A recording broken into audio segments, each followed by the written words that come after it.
клиентке врач мындай декальцин баласына жазып берген, массаж алып жаткан.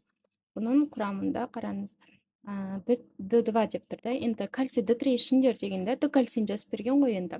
Сөйтіп массажистке көрсетсе айтқан, неге D2 ішіп жатсыздар деп енді. Енді өзі жазып берген деген D3 ішіңіздер деп. Сонымен D3-ға келіп тұрмын, мына кальций долды беріңізші, ішінде D3 екен ғой деп. Сосын сіз мынаны алдыңыз ғой, бұны бере беріңіз десем, ол кісі D2 екен ғой дейді. Сонымен сіздерге түсіндіре кетейін деп отырмын. D3, D2 екеуі де D витамині. D2 мынау эргокальциферол, мынау холикальциферол деп аталады. Екеуінің қызметі бір. Құрамдары сәл разный болуы мүмкін, бірақ қызметі бір.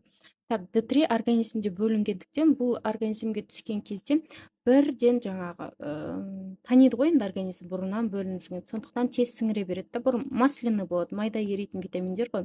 Масляный капля түрінде масляный болады, капсулада да. Мынау D2 енді бұл негізі өсімдіктерде, мынау жануарларда көп болады, мынау өсімдіктерде көп болады.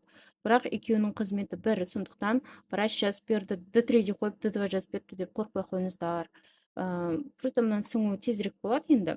Сосын D3-ді түске дейін ішкен дұрыс. Ескертіп жатады ғой сіздерге, сағат 11-12-ге дейін ішіп алыңыздар деп. Себебі бұлар нервқа әсер еткендіктен ұйқысыздық шақыруы мүмкін, балалар мысалы ұйықтамай қоюы мүмкін деген секілді.